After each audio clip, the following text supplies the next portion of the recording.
Good morning, and welcome to the third day of the symposium. If this is the first presentation that you're attending this morning. We are here this morning with Fred Schwan, and Fred, you can go ahead and unmute yourself and start your video whenever you would like and start getting your presentation set up. So Fred will be talking about coin trench art of the First World War, which I know, at least personally, is something that I had not heard about. All right, we're going to talk about the numismatic trench art of the First World War. This slide here just to show you the devastation of World War I. It was indeed a gruesome thing. What the heck is trench art, and why do we care? All right, trench art. An item is trench art, or trench art is an artifact of a conflict that is made out of the detritus of the conflict. It is usually, but not always, made by or for a combatant. And then, of course, my favorite, as any of you who know me, there are no rules. That trench art can be made by the combatants themselves. It can be made by prisoners of war. It can be made by nurses. It can be made by civilians in the area.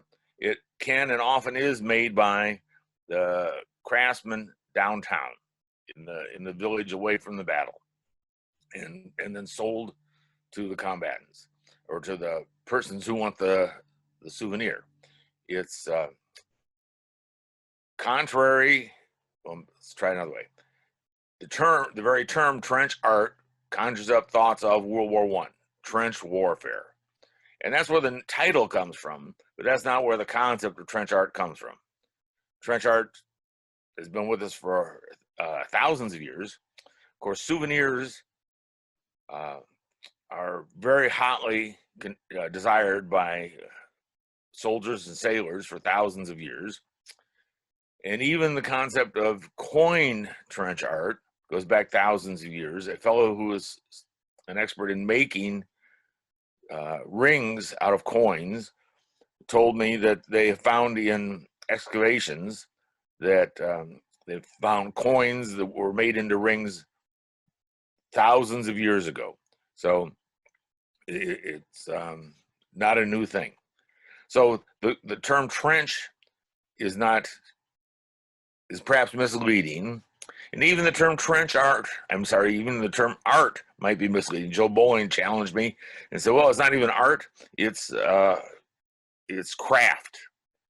And some of it might better be described as craft. Some of it is outstanding art. Often the trench art items are made by individuals who are soldiers, who had craftsman skills, were watchmakers and jewelers and who knows what all. So, but the key is it's made from a detritus of the war, leftover stuff. So, in our case, we're talking about coins.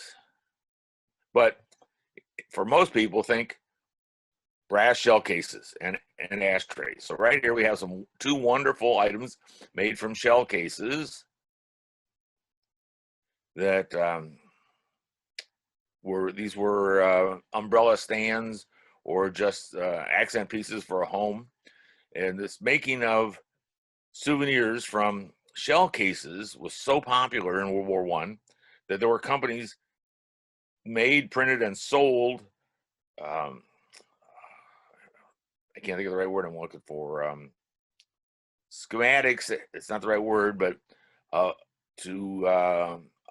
designs to be used in making the shell case trench art. You'd get the piece of paper and you'd wrap it around in the shell case and then scratch through the paper and put the design on the shell case. And then you'd get your hammers out and all the other things you wanted to do and hammer it and make it into a trench art souvenir. Now here's the one in the middle that shows us the transition. Here we have a shell case made into an ashtray, and son of a gun, look at the cigarette rests. They are coins. So all three of these items are trench art the one in the center only is what I would call a numismatic trench art item. It has coins as part of the item. And here we have, sorry about the quality of the photo, but I just have to use it. Here's a pile of shell cases from World War I, artillery shell cases. There were individual battles in World War I where they fired 1 million artillery rounds. 1 million artillery rounds in one battle in World War I. So this is what I like to call think of as the source for trench art. This looks like this is a bunch of trench art waiting to be. All right, just to show the continuity between conflicts, here we have a World War I mess kit, which has had some messages scribed on it, and which are places the soldier had been. And then here's the same idea exactly from World War II. So now these are trench art, remnants of the war. That's a mess kit, and it's made into a souvenir simply by scratching the message on it. Not numismatic trench art, of course, but trench art. We're interested in numismatic trench art. So made from a numismatic item, which overwhelmingly means coins. Of course, the three legs of numismatics are coins, paper money, and tokens and medals. So short snorters are souvenirs made from paper money, and in the taxonomy that I have created, or in my mind, my taxonomy is that short snorters are the paper money item or component of numismatic trench art. So here we have one of the few books on the subject of trench art, which barely mentions the word coin in this whole book. It's a fine book, but on the general subject of trench art, but very little on numismatic trench art. Nicholas Saunders is the king of trench art. Everybody in the world who's interested in trench art knows of Nicholas Saunders. Nicholas Saunders is an archaeologist, and I've corresponded with him a small amount, but I've seen him on television. He has done programs for the History Channel in excavating Egyptian stuff. He's never used the word trench art when doing the excavations, but so he's doing that in his professional capacity. Although in all of his writing, Nicholas's approach is to try to justify trench art collecting and studying as an academic pursuit, and to my mind, he doesn't do a very good job of that, but I can appreciate his efforts in that regard. What a great trench art item this is, though. Certainly have to say that. So I confess that I'm a numismatist. So for me, I'm interested in the coin trench art. Coin trench art. I already told you it's thousands of years old, and but coin trench art, when did that start? That's harder to answer. The other answer isn't very specific either, I'm sorry to say. Certainly, it's relatively easy to find coin trench art back through the Civil War. There's not a lot available from the Civil War, but you can find pieces from the Civil War. But World War I is the zenith of coin trench art, just as it is of trench art in general. So here we have our first item to discuss, just briefly anyway. So I'm sorry, my French pronunciation will show up in other items as well. Ypres, I believe, or Ypres, it was a famous battle of World War I. Gas was used. And here we have a letter opener, very nice letter opener, and with the pen, a fountain pen nib. Do you call that? I'm not sure. Anyway, the nice writing implement. And here's a rifle shell case to put over the pen. And right here we have a coin. And I think I can even see that it's a French 1 or a 2 franc. So that is a nice numismatic trench art item in my view. Very historic. Here it is from commemorating the battle, and has a coin on it and has a shell case from the battle. Likely, whatever this was made of was also some leftover materials from the war. Here we have a snuff box or knick-knack box, but I'm sure it's a snuff box. And right here we have a French franc, or perhaps 2 francs, 1870 French 5 franc coin, which gives you the exact size. So this is an interesting item made from coins. Now here we have an item that doesn't have any real connection for coins, except one I'll tell you in a moment. This is a jewelry box or knick-knack box, fairly large, and on about 10 inches along this long dimension, and with the dates of the war, the dove, a very nice item, probably, or at least possibly made by a POW. These items that require a lot more work and tools often were made by prisoners of war.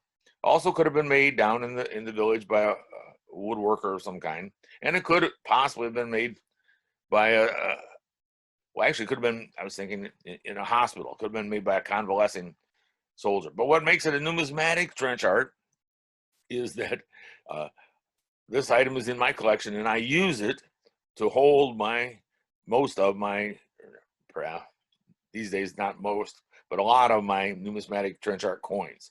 So I just love using this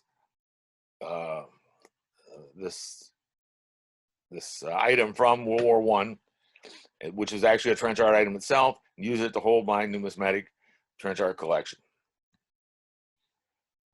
When were the first dog tags? Well, the matter of needing identification for soldiers that would survive the battle was a well-known problem in the U.S. Civil War, and they came up with jury-rigged solutions in the Civil War. There were sutlers who sold all kinds of things to the soldiers, also sold dog tags, and there were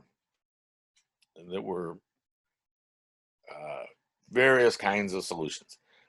But by the time of World War I, they developed standard solutions, and so here we have a World War I dog tag on an aluminum disc with the relevant information. So here's the person's rank and the person's name. I don't know that it means field artillery. It might.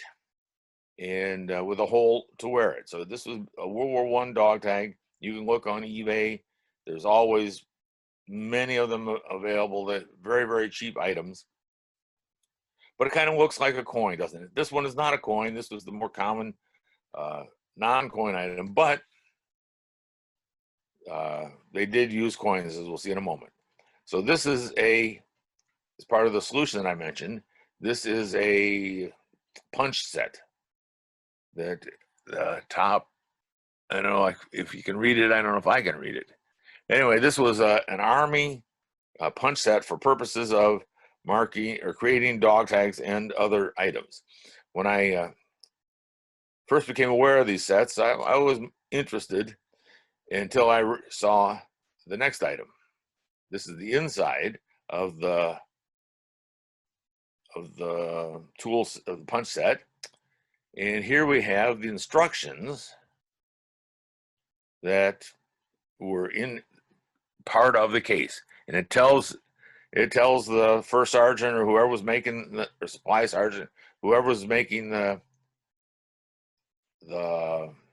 dog tags, how how to put the information on, and it tells you right here to use an aluminum identification tag. And when you read the literature, the enabling enabling regulations that told the soldiers and sailors, I'm not sure about sailors, frankly, told the soldiers how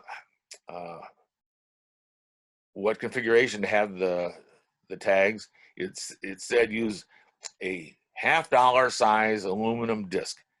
$50 size, it said. So just suggesting the use of coins. So that got me all excited. And here we have an unofficial soldier-made dog tag, or identification tag, let's call it that. So we have the name. Air Service makes it particularly interesting. Allied Expeditionary Forces, or American Expeditionary Force. On wasn't a good item to start with, because I don't even know for sure whether that's a coin or a medal. Somebody out there probably knows. Maybe somebody's even told me what it is, and I don't remember. I'm sorry. But this is an expedient identification tag, and quite interesting.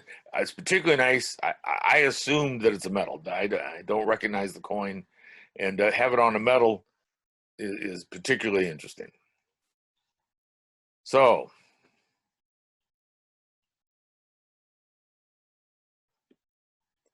this is a very nice coin. We'll have another picture of it in a moment. Very common situation, made on the French 1 or 2 franc coin, very commonly available to the soldier in the field. This particular one could be soldier made, or could be craftsman made. But here we have was clearly a soldier made Ronald Ritter, U.S. Army. So here's the one, that coin we started out with. A better view of it. William Rogers, 2 franc, with the serial number. So this means clearly this could be researched in detail. You could find information on William Rogers with the help of that serial number. And to me, the part I really like about this item, the history and in your hands aspect of it, is Company D, 9th Machine Gun Battalion. Machine Gun Battalion. Wow. A concept that's lost today. They still have machine guns in the armies of the world, but I don't think anybody in the world deploys them as machine gun units. And here we have a entire machine gun battalion, and there is a history of the machine gun battalions of World War I, which I've read, and which got me to read another history of the machine gun in general, or the machine gun itself. And the U.S. Army infantry colonel who wrote the machine gun history points out, or he agrees with what I had assumed was the case, that the ability to deploy and mass machine gun fire, which they did in World War I, indirect fire and massed machine gun fire, they did in World War I. It was a skill that was lost by World War II, and the Army does not have it today. It's a skill that's just forgotten. I don't know how deliberately it was forgotten, but it's forgotten. A similar 2 franc coin. Now this one, the previous one was a machine gun battalion. Of interest to me, this is an artillery battery. It's Battery A, 143rd Field Artillery Regiment. So you could do a lot of research on this one as well. All of this in my spare time to research all of the trench art coins.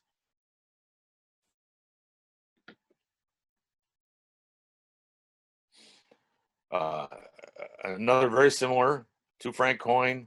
I just love this one. So this is for the American Expeditionary Force, U.S. Air Service. U.S. Air Service, the early days of aviation. And we have, it belonged to, look at this name, Walter E. Dove. What a great name for a lieutenant in the air service. To me, mostly for the aviation part, not so much the peace part, but a beautiful and wonderful trench art coin. So this is the first one that we've seen that has an artistic element included. So we have this one for Corporal Joseph Brown, again on the 2 franc coin, American Expeditionary Force, 1918 to 1919, 2nd Pioneer Infantry. But most importantly, with the crossed rifles, wonderful piece. Still has the chain attached. I'm unsure whether it's a contemporary chain has been replaced or added in recent years or decades. I'm unsure. So this is another of the trench art books that's available. Pretty interesting in several counts. This is Judy Waugh is the trench art lady, and she is a keen and wonderful collector. She wrote this book. It features a different approach than Saunders did. It's just this one is just a celebration of trench art. She has about 80 items that she discusses in detail, and she's, I think all of the cases she's looked up the persons involved and has their life story, and so to speak, and things like that. But to me, the most interesting part is as follows. Her favorite kind of item is this sort of memento that's made up with a musical instrument. So this is a matchbox or perhaps a snuff box, and has this beautiful musical instrument attached as a like a fob, and you can see the rivets here, and you can see this coin here. So these are British pennies. So to Judy, the key, what she likes, is this configuration with the instrument. She doesn't even consider that it's made of coins. I jumped at it when I first saw the book. It's, wow, those are coins. And during our careers as collectors, hers and mine, so she's keyed in on these instruments, and she has, I don't know how many, 10 or 12 of them all together. And so she has them, and she keys on them, and she doesn't pay any attention or even notice that they're coins. And I, on the other hand, have never had a single chance to buy a single item like this with an instrument. And what I like is the coin, or the coins in this case. So it shows that even within the area of trench art, there can be various approaches. In fact, for myself, when I started coin trench art about 10 or 12 years ago, I restricted myself to World War II. I refused to consider World War I. That I thought, frankly, I collect too many things, and I was going to make just a small collection of the coin trench art. Little did I know. I should have known myself better. But I refused to include World War I just because I didn't want to make it so big and vast, my collection. But as the centennial of World War I approached, I fell victim and collect World War I and World War II keenly. In fact, for the last few years, I've been more interested in World War I than World War II. So a souvenir, non-identification tag kind of item. Not for souvenir, not for identification. More typical of something from World War II. So all of the previous things we've looked at were the European theater, mostly in France. That I've learned a lot about World War I in my collecting, and found that there's some wonderful coin trench art items from other theaters, Middle East and Africa. All right, so actually I thought I had saved this for the very last slide of the whole program because it's so wonderful. To Dear Mother, from Jim, German East. So German East Africa, 1915. So on a German coin, and Oh, I know what I'm going to tell you. So everybody knows the movie African Queen. Well, believe it or not, it's based on an actual event. The British carried overland a patrol boat to get it to Lake Tanganyika to try to challenge the German control of Lake Tanganyika. And so that was in German East Africa, as we have this wonderful, wonderful trench art coin, "To Dear Mother from Jim." Is that wonderful? Wow. And I thought this one was closer to the end too. Caught myself off guard. I don't know how I did this. So can you read it? I have to change my screen here a little bit, even then I can read it. So it says prize. So it's in German, prize. So that this is an award piece, and hope you can read it better than I can read it. Oh, my cheaters here didn't actually help.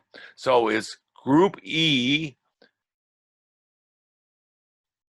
Oh, Group D camp. Okay. So it's this is like a sub unit of the camp, and first prize 1915, and the part that the few of you who know me well will know was important to me. It says shock tourney, chess tournament. So this is the first prize of the chess tournament for won by F. Andra, the champion in tournament camp in South Africa, which I've looked up and exists. So I'm not any good, but I'm a tournament chess player. I'm a keen chess player. So when I found this item for sale, it was on eBay. That so it's a World War I nice coin trench art item, which was a prize for a chess tournament. You can imagine how excited I was, and hold myself up in my office on the day that was selling. So fortunately, there was no keen underbidder on it, but that's a prize item in my collection. It occurs to me there might have been camp newspapers, and it might be possible to find contemporary reports of this chess tournament. Maybe even to find lists of the moves. If you're a chess player, we call that the score. The score of a game is the list of moves. You've probably all seen that a time or two in newspapers and whatnot occasionally.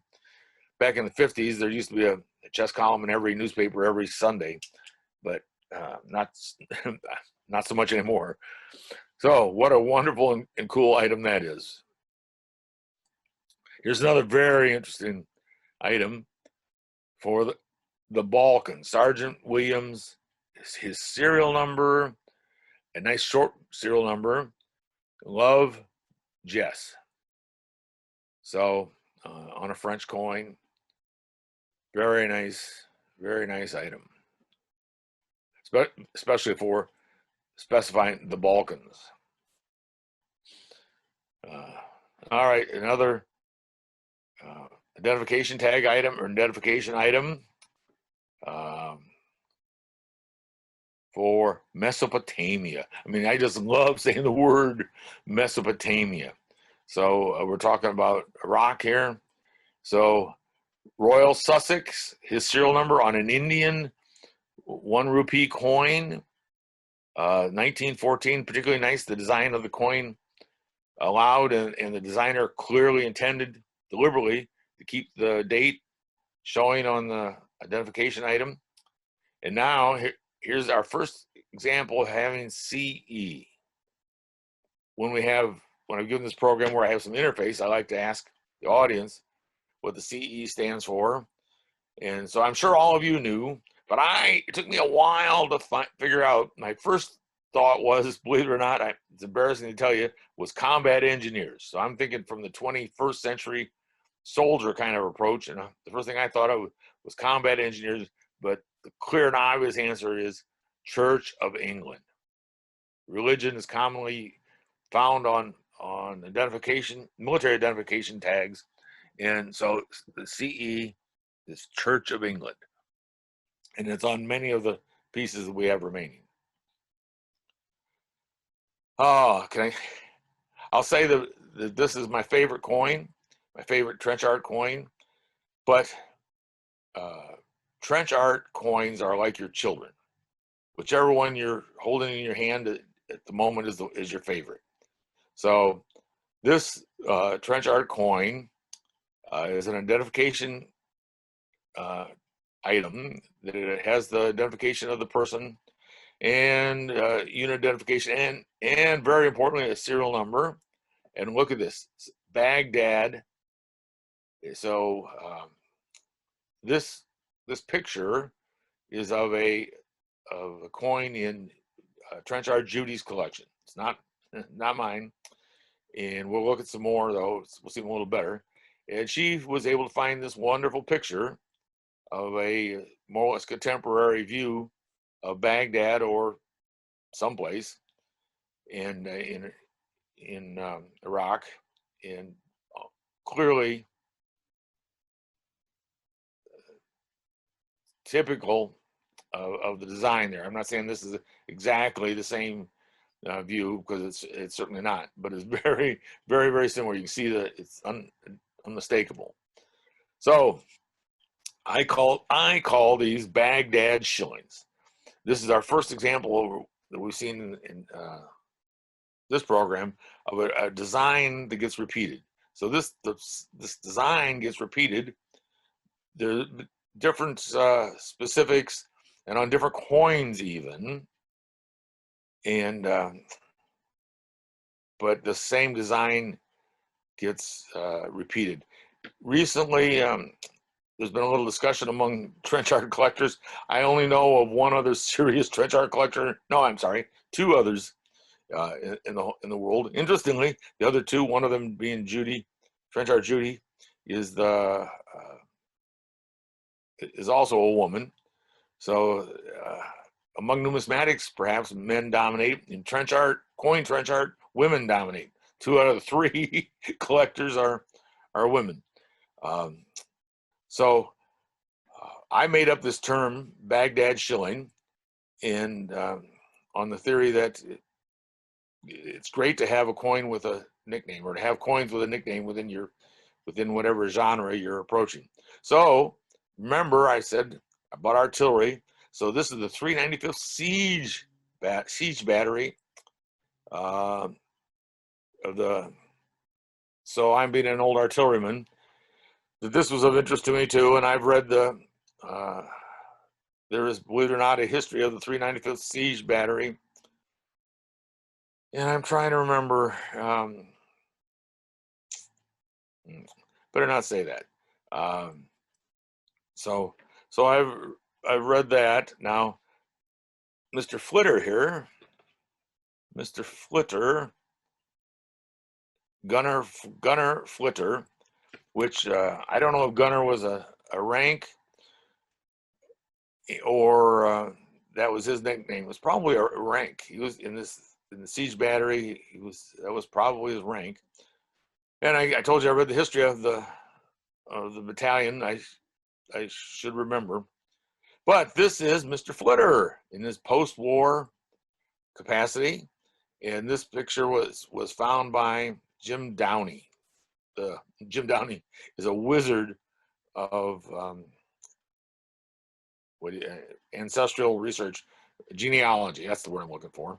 So Downey's a wizard of genealogy, and he found this picture, and then if you can blow yours up many times, right here in the front top pocket, you can see the worn spot from wearing his coin.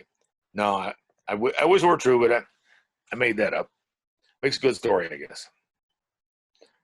So another Baghdad shilling. This one prominently displaying Mesopotamia as part of the design, and the same stuff with the name of the person, the serial number, and our repeated design. and that's the same one, Mr. Hunt. And just using it to show you this piece, which is the similar design, but on a non-coin item. So it's made into it's a pin with this design, but not a coin. This is some other kind of, probably it's the detritus of the war, which would make it trench art, but not coin trench art. But I like it as a transition piece then to the world of non-coin trench art. So when you don't have enough to do, you you make up things to do with your hobby. We should have talked about it. Let's well, no. First of all, let's talk about these ears. Of course, they're on there, so you can run a wristband through. We saw in the very first picture of the Baghdad shilling, the piece that came from Judy Waugh's collection. We saw that she has one with the band woven through. So I have not found one with that. Now here we see one where the ears have been broken or cut off. You can see the tips of them are still remaining. So this originally had the ears, but it's gone. So the point I'm making here, again, for somebody who has too much time on his hands, I was been studying the trench art, the Baghdad shillings, and I said, oh, is that interesting? We can have 2 and 3 palm tree varieties of the Baghdad shilling. So one of the things I love to do is I love to collect in detail and have multiple examples of things that other people don't collect at all, or maybe that other people have never even heard of.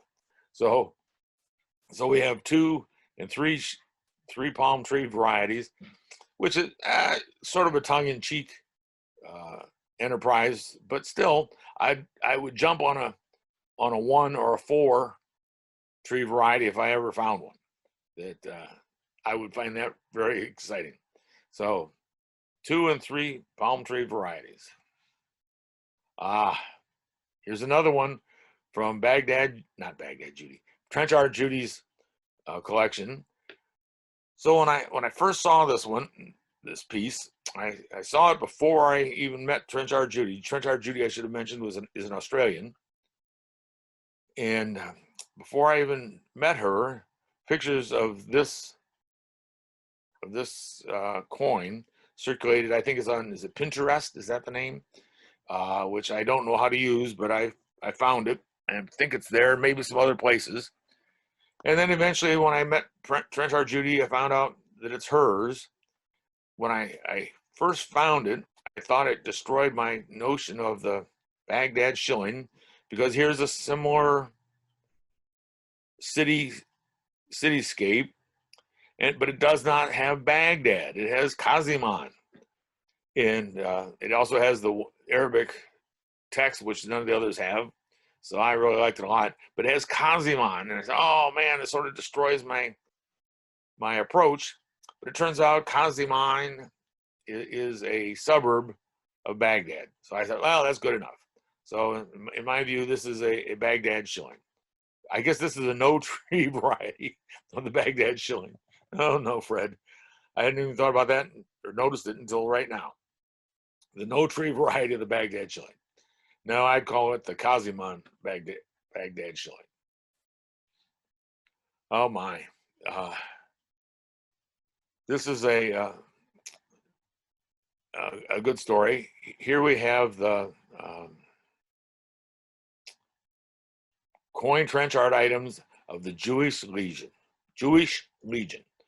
The Jewish Legion was a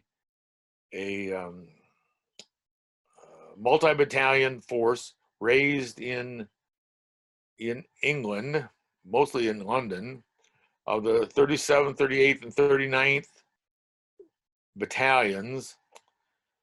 And I don't remember the entire details. 2 of them were infantry battalions, and the third one's a service battalion, as I recall. But in any event, they were raised in England, and they had these they had trench art coins, and that are similar design, but still somewhat different. So we have the J230 and J8879. Those are the serial numbers of the respective fellows here, and they both say Palestine, and they're both 38th Royal Fusiliers. That's like infantry. And then with on the first one I found, which was this one, I found this one at an ANA convention, the late NF. Late FNF. Don't know what that means. I'd love to. The first idea, before I knew about the Jewish Legion, I thought it might be a Newfoundland battalion that had come over, and it meant formerly of Newfoundland, but that doesn't work. So, and then I thought of a numismatic Fred as a possibility. I don't have the answer, but these are really wonderful items. This one, of course, once I started looking and had acquired this one, I started looking on the internet and found this one. And my recollection is it had sold in a floor auction someplace just shortly before I started collecting them. So if the timing could have been a little bit different, I could have had both. And I think I've found a third one, but never seen another one for sale. I'm sure there'll be interest later on in the question and answer about values. And when I talk about buying and so forth, it's still not a lot of money. The most expensive coin trench art items are not expensive. Here we have some pictures of the Jewish Legion after reaching the Middle East. Actually, the date. Here we have the 5/2/18, and which is, as I recall, the date after the Legion marched through London down to the shipyards to be deployed to the Middle East. Oh, wow. What a great item this is. And especially it's a great item and so heavily worn, and but how historic, history in your hands. We mentioned often, the numismatists talk about the history in your hands, and if the coin could talk and it's telling us so much. Well, when we engrave messages like this on the coin, it tells us so much more than the coin itself. So here we have a coin for the Gallipoli campaign, very famous in World War I, and even perhaps a greater interest. This is from the New Zealand Expeditionary Force. So we have the 4th of the 566th, a military unit. I presume I've not really researched it. I did a little bit of research when I first saw this coin, but I don't remember it, and I didn't do an exhaustive study. But it says 4th of the 566th, main body versus advanced party and versus stay behinds. New Zealand Expeditionary Force. Very, very meaningful legend. Then his rank, Sergeant F.B. Mansfield. I don't know, CO. It's possible. Is it possible that's an E in the Church of England? And then in April 25th, 1915. April 25th is the day that the Allies went ashore in the Dardanelles. Does that mean that Sergeant Mansfield created this on April 25th? Unlikely. Almost certainly not. It probably means, however, that Sergeant Mansfield did go ashore on the 25th. So this was probably made later on, probably while they're still in Turkey, but as opposed to years later after he got home. And so probably he either made it himself or he had it made by someone who was skilled, and he did it commemorating the day of the landing. Don't know for sure about that, but I'm sure we could research Mansfield and find out if he was in the main body. Now, it's possible that that it was made on that day, that he was not in the first waves to land. He could have been bouncing around in the ship. In fact, he could have been on a support ship and never went ashore, but was there on the 25th and made the coin to commemorate that. It's certainly possible to find out more of that information, but complete definitive answer, we'll never find that. So, so here we have a bracelet made with a medal, and I just showed that in particular to round out our approach that we have. Told you about short snorters of the paper money trench art items, then we had the coin trench art items. It is possible to find a medal made into a numismatic trench art item. So this is a very different style. The next few numismatic trench art items are going to be just to show you different styles. And so this one is engraved and then filled in with ink or something to make a very interesting piece. Not in my collection, by the way. And also, completely different approach. Simply take the coin and paint it. But isn't that nicely done? I've got a nephew who's an artist that I'm thinking about asking him to try make some similar items out of something. I haven't decided what to make them out of yet. Maybe the French coin, maybe something else. But how wonderful is that? Again, unfortunately, not in my collection. So, what are your questions? Okay. Oh, okay, good. All right, was that an open for the Q&A? Yes, please. Okay, just wanted to make sure before I got started. Okay, we do have some questions that have come in. So let's see, does trench art have to be from a specific war, or can it just be military? First of all, I'll point out the first rule was there are no rules. So do remember that. No, it doesn't have to be able to be tied to a conflict. That's a good question. That let's say it was made. It does not.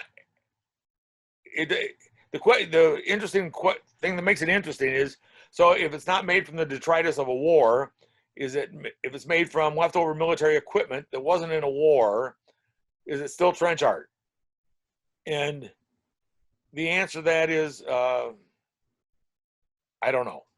That there are no rules, and it boils down to between a buyer and a seller. Certainly, they're more rare than ones from a conflict, and but would likely be of less interest to other collectors, but harder to find. There's a niche that a person could have to try to find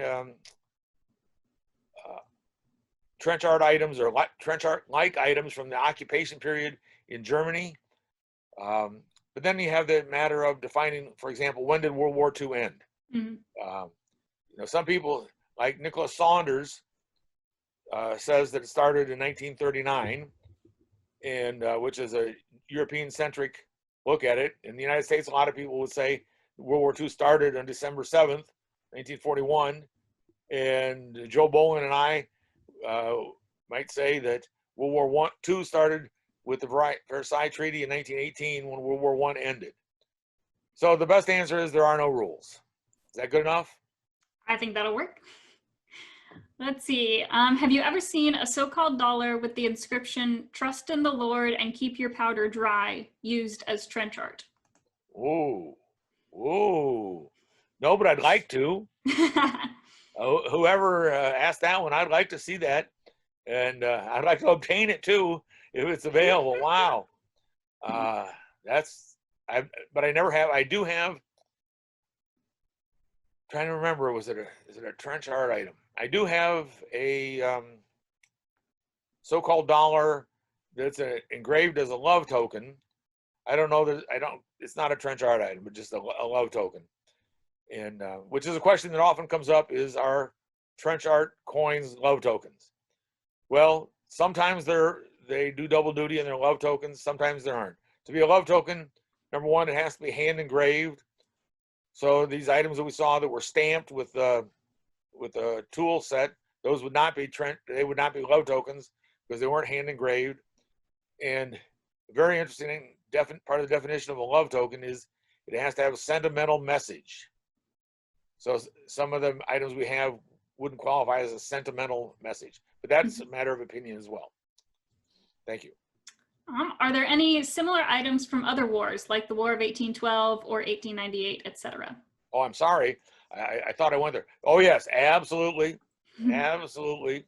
I have in my own collection one piece from the Spanish-American War. I've seen pieces from the Civil War. I've never pursued them. Yes, actually, I would say that every large conflict has them. Whether you can find one or not, I don't know. But every large conflict had them because souvenirs were commonly sought after, and coins were commonly available, and all soldiers and sailors were looking for souvenirs. Could scrimshaw from military vessels be considered trench art? They're absolutely trench art. Absolutely trench art. I often use that as an example when I just talking about getting started. Scrimshaw is trench art. All right. You mentioned that trench art items are not terribly expensive. How much would one expect to pay for a Baghdad shilling, for example? Good question. Very good question. A Baghdad shilling. Well, 2 points. I'll tell you the number in a moment, but I would say my observation is perhaps because I bought too many of them, they seem to have dried up in the last year. That before that, every year or so, at least every year, you'd have a chance or two to buy one on eBay. That is a Baghdad shilling. But in the last year or two, they seem to have dried up. I don't know for sure, but I have paid, basically I pay in the range of, I have paid in the range of $100 to $200 with closer to $100. I don't think I ever got one for less than $100. And I certainly haven't, so mostly I paid $100 to $150.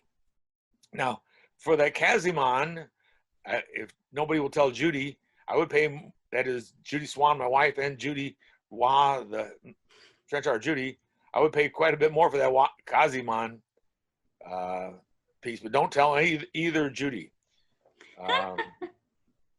Was there something else to that? I guess that was it.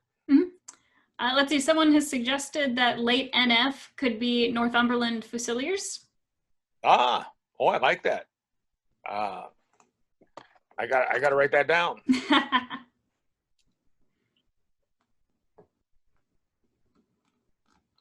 Go ahead with another one. That's great. Great idea. Let's see. Where do you typically look to purchase coin trench art? Well, I don't know if I should answer that. Let's see, it relates to this slide.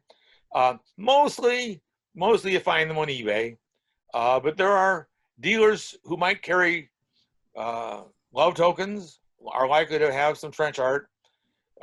Dealers who handle metals are possibly will have some trench art, and there are no great secret sources, but then there's some up on eBay right now. You can be sure of that. Actually, that Baghdad shilling, somebody asked about the value and the price. I missed out on one of those when I wasn't collecting World War I. I missed out on one at a show in a long story that I can't tell now. And that's sort of stuck in my craw. So the next time I had a chance to buy one, I did. And then I was off and stuck with doing World War I as well as World War II. Okay, well, I think that wraps us up for today. Do you have any closing remarks that you would like to add? Well, I tell you not to collect numismatic trench art, but do watch out for it. And when you find interesting pieces, contact me, call me anytime to chat about coin trench art or anything else. I'm nothing I'd rather do, especially in the time of a pandemic. I'm just hanging around the house waiting for the phone to ring. Thank you very much. Okay, thank you. And thank you to everyone for watching. We have another presentation up next hour from Brad Yanaka about some Mexican coinage. So that one should be starting in a couple minutes. Hope to see you all throughout the rest of the day. And thank you all for coming. And thank you, Fred, for taking the time to join us and present. It's been a great presentation. Thank you. All righty, bye.